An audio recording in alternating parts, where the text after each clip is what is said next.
What is up, guys? It is Quinn here, and in this video I'm going to be wrapping up my week 15 start sits. Already talked about the running backs, wide receivers, and quarterbacks. Today it's time to talk about the tight end position. So breaking down every single week 15 matchup, listing every fantasy relevant tight end as either a start, fringe option, or a sit. So starts, these are the players you are pretty confident in. Fringe options, there's a lot of them at the tight end positions. You don't love it, but you're kind of just, throwing your darts. I think the fringe options, at the tight end position are normally pretty stacked because there's not a ton of guys you love on a week-to-week basis. This week is pretty much the same. So as always, if you guys have any fantasy questions, if you drop those down below, I'll make sure to get back to every single person. And let's just jump right into the Thursday night game where we have the 49ers taking on the Seahawks.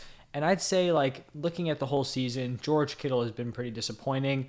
Even the last few weeks, his performances have been very underwhelming, but I still think he's considered in this start category. I think also with Deebo Samuel going down, I do think that probably gives Kittle a bump, just kind of may lead the 49ers to kind of have to rely on him more moving forward. So he's going to be a start for me. Definitely on the lower end of a start, though. And then on the other side with the Seahawks, Noah Fant and Will Dissly continue to operate in a tight end by committee. So we're going to be sitting both of those guys. In the Colts Vikings matchup, the Colts are another team that kind of operate this tight end by committee. So sitting Jelani Woods, sitting Mo Alley Cox, and sitting Kylan Granson. On the other side with the Vikings, TJ Hawkinson has been pretty solid with the Vikings. The dude just cannot get into the end zone. His volume has been very consistent and very solid. He honestly just needs some touchdown luck to go in his favor, and then he's really going to kind of break out as a high-end tight end one. Then we have a really solid tight end matchup in the Ravens-Browns game. So for the Ravens, Mark Andrews has definitely been very underwhelming as of late. He had a super hot start to the season. He was kind of keeping pace with Kelsey,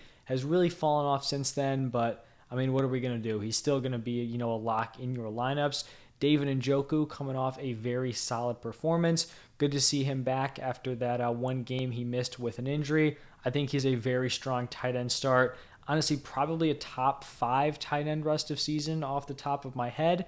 We've got another divisional game between the Dolphins and the Bills. For the Dolphins, Mike Gesicki just doesn't have a great role in this offense. He's going to continue to be a sit for me. For the Bills, Dawson Knox was someone who I was, kind of consistently listing as a fringe option. His route participation had been pretty solid. The production just wasn't there. He's coming off of a decent game. I believe he led the team in our receiving yards and also got into the end zone. So I definitely don't love him as a play. He's just going to be a fringe option for me. Another one of these tight ends you can just kind of, pick up and throw a dart and hope he gives you, 30 yards and a touchdown.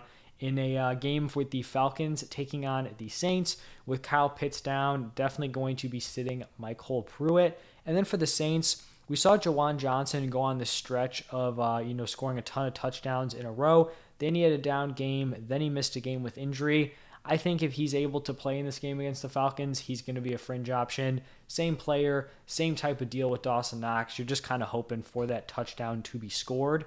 Moving over to the Steelers taking on the Panthers, we saw Pat Freiermuth get into the end zone, have a decent day. I think he's a guy you can continue to trust as like a mid-tier tight end one, so he's going to be a start for me, sitting Ian Thomas on the Panthers. We have the Eagles taking on the Bears, and I believe it's possible for Dallas Goedert to be activated off of IR this week. He has missed the 4 games that you need to miss when you're on IR. If he's active, I don't even care if they're saying he's limited. If he's playing 60+% of the snaps, that man needs to be in your lineups as a very strong play. That's how weak the tight end position is. Give me 60% of Dallas Goedert over, most of these other fantasy options.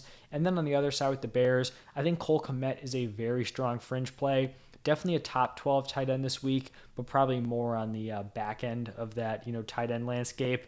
And then we have the Chiefs taking on the Texans. A clear start and a clear sit. Travis Kelce, tight end one, locked and loaded. And then sitting Jordan Akins for the Texans.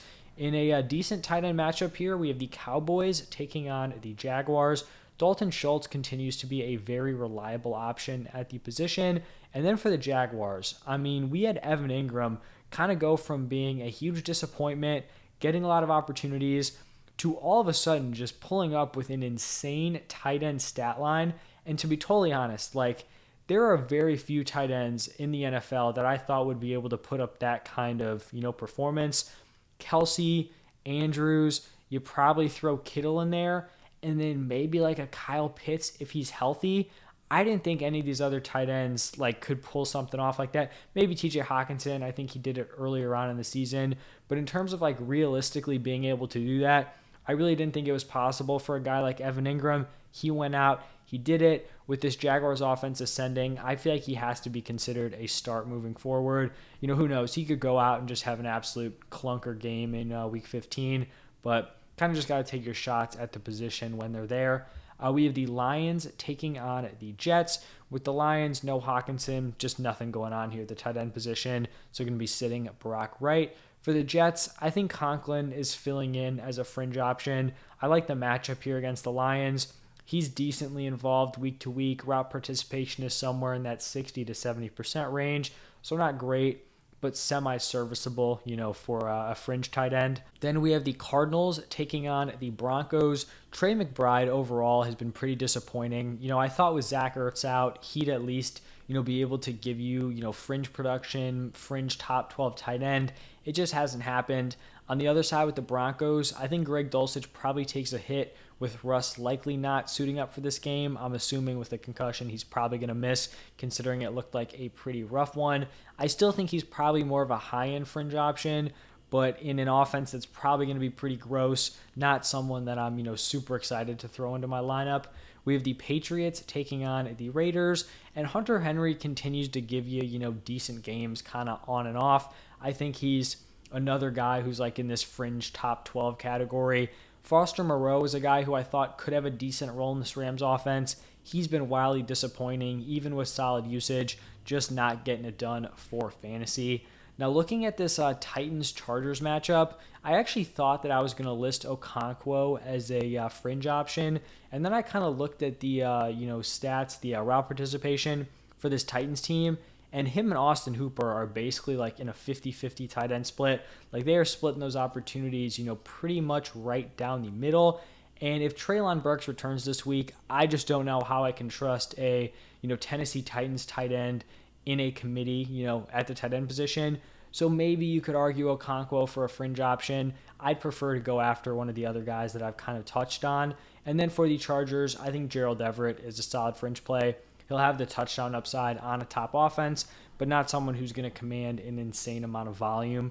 Then we have the Bengals taking on the Buccaneers. It kind of seems like a long shot that Hayden Hurst suits up for this one. He is still being described as week to week, but if he does play, I think he's a solid fringe option. Buccaneers operating with a tight end by committee between Cade Otton and Cam Brate. Going to be sitting both of those guys. Sunday Night Football, the Giants taking on the Commanders. I think if Daniel Bellinger is healthy and ready to go, he's going to have a very solid role in this offense and will be a fringe play. The health is the issue because he was in and out of that Sunday game. On the other side with the Commanders, sitting Logan Thomas, who just has not been relevant for fantasy. And then on Monday Night Football, the Rams taking on the Packers. Tyler Higbee has had a wild fall off, going from one of the most reliable tight ends, for fantasy early on in the season to now just being completely unplayable, a locked-in sit. And Robert Tonyan is in that same range also. Definitely just has not lived up to whatever expectations he did have coming into the season. So that is going to wrap it up for all 16 matchups. If you guys liked the video, go check out my other start sits. I'm going to be putting out my positional rankings over the next, 2 days, going out on Wednesday and Thursday. So go check those out if you guys are interested. Thank you guys for stopping by. Any questions, drop them down below. But thank you again, and I will see you in the next one.